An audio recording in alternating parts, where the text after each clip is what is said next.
Hello, everyone. I'm Solome Tibebu, the host of Going Digital Behavioral Health Tech.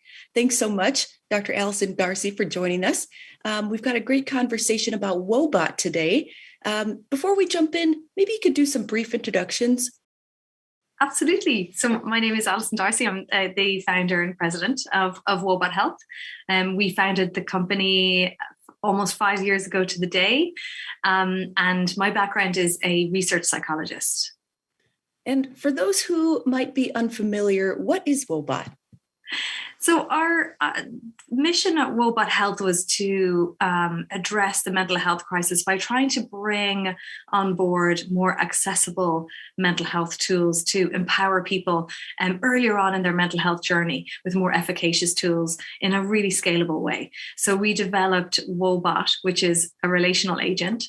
So that is a software that sort of has a conversation with you and develops a relationship with you over time to deliver a version of guided cognitive behavioral therapy, what we call agent-guided CBT, for common mental health problems like depression and anxiety. To date, the company, we've raised over 123 million. We're very fortunate.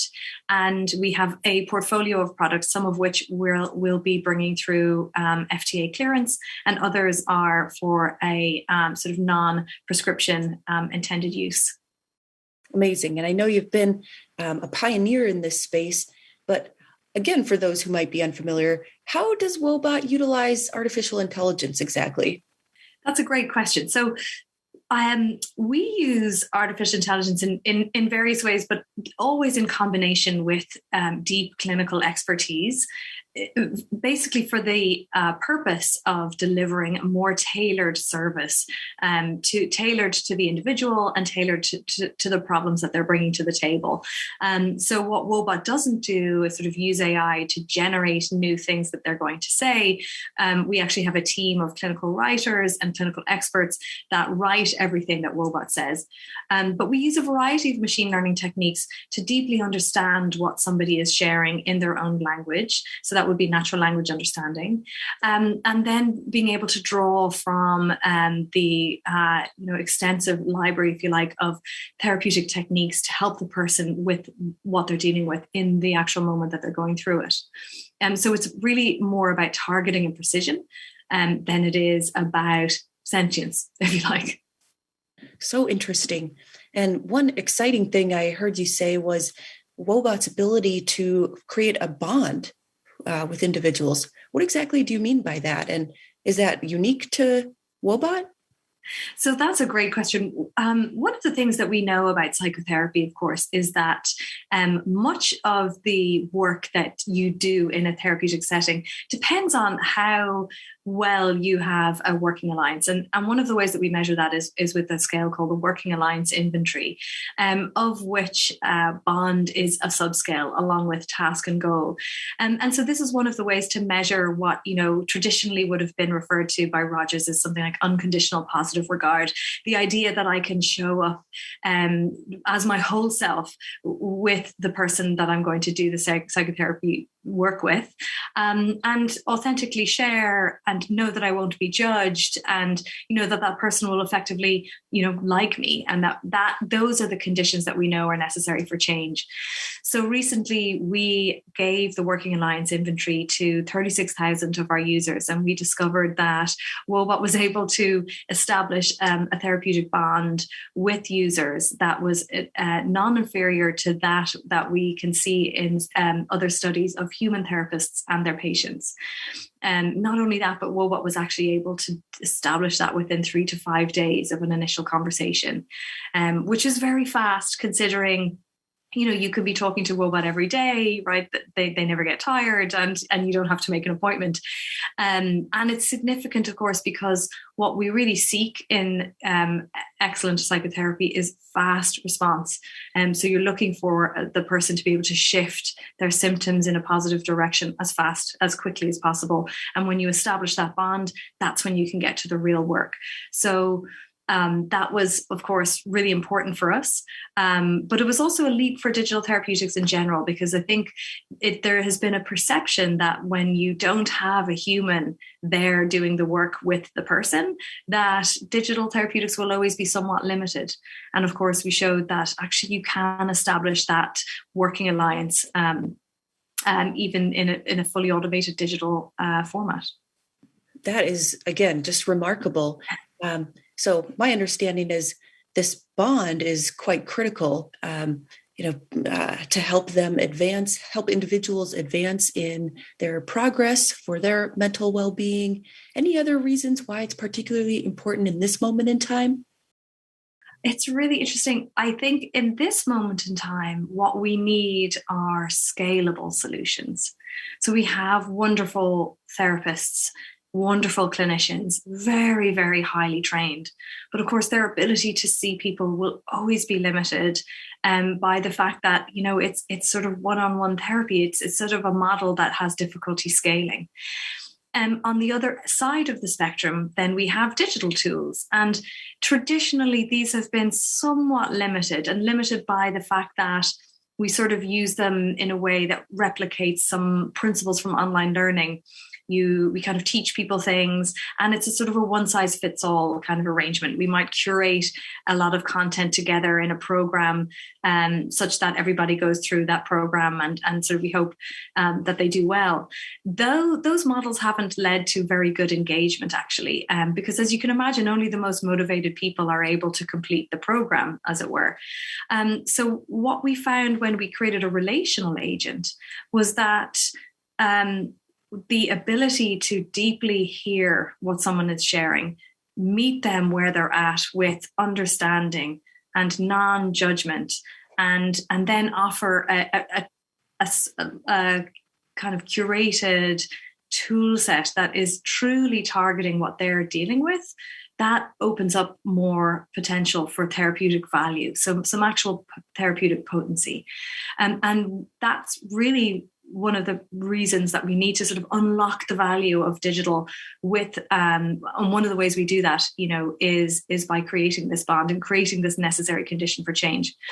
It's also one of the oldest findings in psychotherapy research. There's something called what we used to call the dodo effect, or the dodo verdict, which is that that sense of therapeutic bond, what we call the sort of common factors, accounted for 90% of the variance in outcomes among patients, whereas the actual approach you take, whether it's cognitive behavioral therapy or dialectic behavior, accounts for just 10%. So if you can imagine, all of that therapeutic value was sort of abandoned when we weren't able to introduce these kinds of common factors in a digital setting. And so when we kind of open up more potential for people to meaningfully engage and meaningfully work on their symptoms and just sort of feel better faster. And so that's why it's so important now. We just need more scale. There's never been more of an important time to scale some of the scarce resources that we have. You've brought up some really important points, and it sounds like this could potentially address quite a few roadblocks in behavioral health. Does that sound accurate? I think so. I mean, I think that we probably need to innovate in this field a little bit more. And we feel like we're modernizing some of the aspects of psychotherapy by scaling what works and then innovating to fill the gaps that exist, particularly in this phase of a mental health journey, which can be earlier on or in partnership with a therapist. And there's various ways that Woebot does that. We have, as I said, we have really wonderful, highly trained clinicians and specialists. But then what can you do then to meet the needs of somebody who is reaching out in the wee hours of the morning? And actually, our data suggests that people have the longest conversations with Woebot when they're interacting with them between 2 and 5 a.m. So there's very little that somebody can do, right, to sort of get help or get assistance in that moment that they needed, just to sort of stay grounded and stop the negative spiral. And of course, so much of maintaining mental health is about those small actions that we can take in a repetitive manner. Another piece, of course, another thing that we are addressing, and one of those roadblocks, as you said, a second way we're doing that is by creating a, therapeutic research platform. So when I was researching in Stanford University and developing, treatments and like building them into, randomized controlled trials and what have you, one of the things that evaded us a lot is our deep understanding of mechanism, what works for whom and under what circumstances. And the reason for that is simple. You just need enormous data sets. You need a lot of people in those trials to be able to tease apart those relationships. And of course, that's what we have with a platform like Woebot. So that's why it's so important to have scientific leadership at the core leadership of the company, driving us towards this future where we can genuinely learn new things and push the field forward. The final piece I would say is that there's a unique opportunity when you build a technology that first and foremost anchors on a relationship. And that is the fact that Woebot can be there for people across the lifespan. And so instead of this typical interaction that we have with healthcare services, which are very crisis driven, they're sort of on off for acute moments. I mean, something's going wrong before you show up to a clinic, right? Woebot can instead be integrated into somebody's life and be continuously shifting to what is going on with that person and then learning from that person over time. And that is something that has hitherto not been available to us. So we really think there's an interesting opportunity there as well. That's so interesting. Yes, not only are there not enough providers to connect on a first-time basis, but this idea that you can stick with it over time is really exciting. Mm-hmm. And just to clarify, Dr. Darcy, who is Woebot appropriate for in terms of ages or populations? That's a great question too, because what we look for is, we look to build for where there's a great unmet need. And right now, the unmet need is enormous and broad. And we built Woebot to be, initially it was intended for sort of young adults, people in their early 20s. We've grown a lot, and we have a suite of products that are helpful for people with symptoms of anxiety and depression. But also we're developing a digital therapeutic for postpartum women, and also depression and anxiety among adolescents as well.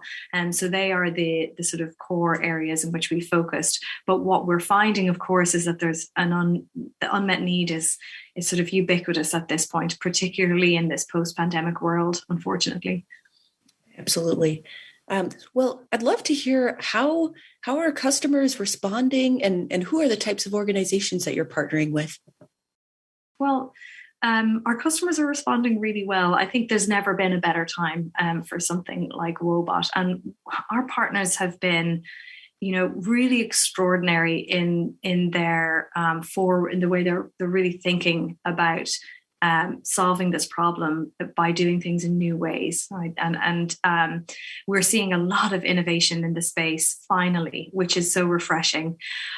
We partner with usually sort of typically large health systems, people who are who have large membership, in effect, for whom scale is really important, and for whom there is the capacity and resources to be able to sort of think outside the box and do really good, rigorous research and pilots. So that has typically been sort of health systems. And I think there's, as I said, just such a great unmet need. So that's where we start. And then when we come to together with that partner to understand where they're seeing the unmet need and where they're seeing the opportunity to intervene as well, because there are these very special moments that are potentially very therapeutic and are coming up in all kinds of places, whether it's through employers or through PCPs or through, mental health problems are really presenting in a very broad range of settings at this point. And so we work out how to, curate and develop a solution that matches that unmet need with the correct intended use, and sort of we go from there. And how about for individuals? How can they get started on Woebot? Well, individuals can find our most basic offering in the App Store right now, and it's free. And Woebot is it's there available to download, and we do have a pretty extensive onboarding system because we want really people to understand what Woebot is and the limitations therein, and also we feel like we're sort of leading the way in communicating about data and privacy and how their data will be used, and also sort of reinforcing the principle that individuals themselves are in full ownership of their data. So once you download Woebot and sort of get going with that initial conversation, what Woebot will do is just sort of ask you some questions about your life now, what looking well looks like for you, what kind of things you are able to do, and then kind of what are you challenged by at the moment. And based on those answers, then Woebot and that user will come together and sort of make a plan for what will be discussed in the coming weeks. So it's all tailored to the individual, and then you literally sort of dive in. And one of the things that's interesting about Woebot, I think, is that if you are doing pretty well, then Woebot doesn't really seek to vie for your attention, or there's no sort of hollow need to have a conversation if you don't need to, right? What Woebot seeks to do is just sort of be there for you when and if you need them. And so it's quite a easygoing kind of, but a trustworthy friend, if you like, a friend figure that's there in the background if and when you need them. That sounds like really great reception so far. Maybe I could ask a little bit about who are the types of organizations you're partnering with? Absolutely. So we typically partner with people, large health systems and payers, and people who also have a large membership, whether they're employers or what have you. We find what we try and do is we're constantly trying to solve sit down at the table with our partners to really understand and solve the problems that they're facing, and then we figure out the intended use, and we can draw from our expertise in-house to build a solution that really ensures that intended use really matches the problem. And so we follow sort of proven process for product development and seeking to understand sort of customer pain points as well, and building together.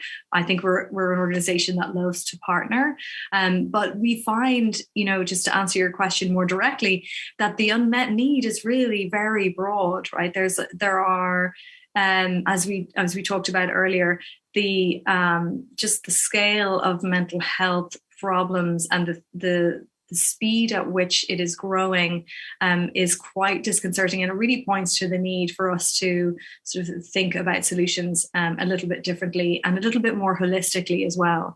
So one of the things I think it's important to mention is what we've sought to do is really embed more potency into the automated, fully scalable side of the coin. But of course, we do that in the knowledge that we partner really well in traditional human delivered services as well, because we're going to need sort of everything and a really integrated, holistic ecosystem of services to be able to reduce the burden of suffering in the population. Absolutely. I mean, now it's really all hands on deck in terms of just what's going on with mental health, not only in this country, but around the world. You talked about other solutions. Have you found that partners are adding you to other things in their portfolio? Are you working with other vendors at all? We've actually explored, so one of the things that is true is really interesting when you work at Woebot is the breadth of inbound interest. And I think what we're seeing is a lot of genuine innovation and new, fresh thinking about how to tackle this mental health crisis that we have, which is so refreshing. So we have we've investigated various different partnerships, and we do believe that we do believe in partnership, right? That is actually a fundamental thing. Like we want to be able to, and we've seen Woebot sort of fly on their own in certain settings, and very complementary. For example, if somebody has, is working with a therapist, Woebot works really well in that context as well, even if there's no formal integration. But there's so much opportunity to really boost that experience as well, through sort of deeper integrations. And honestly, research partnerships that show how this flies in the real world. There's a lot, especially in the prescription digital therapeutic space. There's a lot to be elucidated and resolved in terms of the infrastructure, in terms of the workflows, in terms of how we're going to make physicians' jobs easier. But we think, now is absolutely the time, and there's some really brilliant people thinking through this. Lots of whom are at Woebot Health, which is great. Great. And I'm so glad you mentioned something that I want to point out. I've always admired Woebot being so transformational in our space, but your entire leadership team has always been committed to grounded science in everything you do. I think that's really important. You mentioned clinical leaders at the table from the beginning. I think we lose out on that quite a bit when we talk about breakthrough growth in digital health. We need that. And so I appreciate that you mentioned that. Thank you very much. It's really lovely to hear that, because it's not necessarily the shortest road, right? It takes time to do the randomized controlled trials. We've had 4 published to date, but many more in the pipeline, and many more other papers published. But it was a major principle when I founded the company was that I wanted, and I thought that other digital solutions, and frankly the thousands of apps that are also in the app stores that claim to have some mental health benefit, really need to show it as well, and that the field in general just sort of needs to do this, even if it takes longer, because that's what it's going to take to be sustainable, and to lead to sort of sustainable adoption in health systems as well. So it's early on, and of course, we're just beginning, really. We're just 5 years old, but I do believe this is the correct path. So it's lovely to hear that validation. Lots of solutions for consumers. And now, if I could ask you, what is it like from a consumer's perspective? Let's say I'm interested in Woebot. How do I get started? What can I expect? Absolutely. So you can just download Woebot from the app stores. And this is a version of Woebot that is agnostic to diagnosis, is for sort of general well-being and mental health resilience. And when you start, after you go through a sort of a fairly robust onboarding process where Woebot explains the use of your data and seeks consent for each and every use, then they will ask you a series of questions that are based on understanding what being well means to you, which, if any, things that you're struggling with, and then also kind of some questions around your quality of life. And your responses therein might lead Woebot to say, Solome, it looks like, you're having difficulty concentrating. Is that something that we should work on together in the next week? Right. And then together you will, collaboratively build what the goals will be for your work together. Interestingly, if there's nothing really going wrong, then Woebot will say, that's great. Nothing's really going wrong. Hey, I'm here for you if you need me. And, got loads of interesting stories and tidbits to tell. But what we do really best is being there for people when, that they're worried or they're distressed and they're, anxious. So it's one of those things that Woebot, in fact, it is one of our design principles, this idea of Woebot showing up as a guide, but also allowing the person to have the autonomy and what we call self-determination, which of course is, we know in medical research, leads to better outcomes. So it's this very nicely guided sort of process, but also always having the user in the driver's seat at the same time. So it's kind of this unique balance, but all part of how Woebot shows up for somebody, and of course all part of how we believe Woebot is able to establish that working alliance in the first place. So really helps people move at their own pace. Yeah, indeed. Exactly.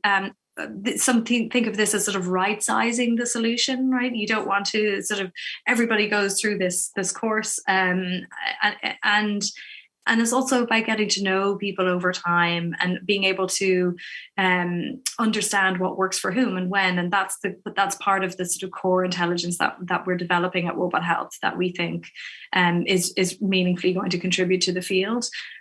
So really, as time goes on, Woebot gets better, and gets to know you better as well. So eventually, we have Woebot sort of bringing up places in which you were successful, understanding what therapeutic mechanism you were able to work with. And if something like a mindfulness technique is not for you, well, Woebot will learn that, right, and not sort of keep suggesting it. Well, it's just amazing, all of the work you and your team have already accomplished. But if I could ask you one more question, where are we going for the future of mental health? Oh, yes, this is such a good question. I think, as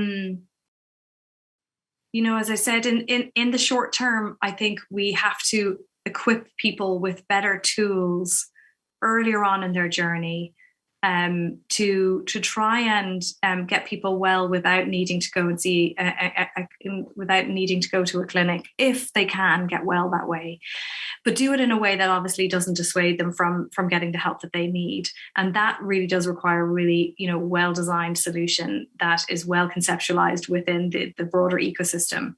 But we have to empower people with better tools, more accessible tools, because access does remain one of the biggest problems that we have in mental health.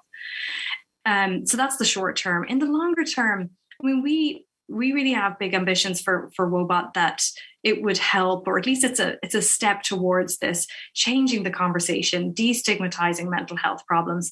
And actually, the pandemic significantly moved people in this direction, where suddenly everybody realized we all have mental health and we all need to look after it. Well, that's not just during a pandemic. That really is through the lifespan. We are all going to experience intense stress. We're all going to experience grief and loss. These are the facts of life, and we want to equip people with the tools so they can just look after their mental health like they do their physical health, like they strive to eat healthier every day, right? It is just one of those pieces that's necessary for being a sort of a well-functioning human being. So that is the longer term, of course, and we really hope we can really see this on the horizon, actually. Wonderful. Well, thank you so much, Dr. Darcy, for sharing all of the great work that you and your team at Woebot have already accomplished. And audience members, I welcome everyone to learn more.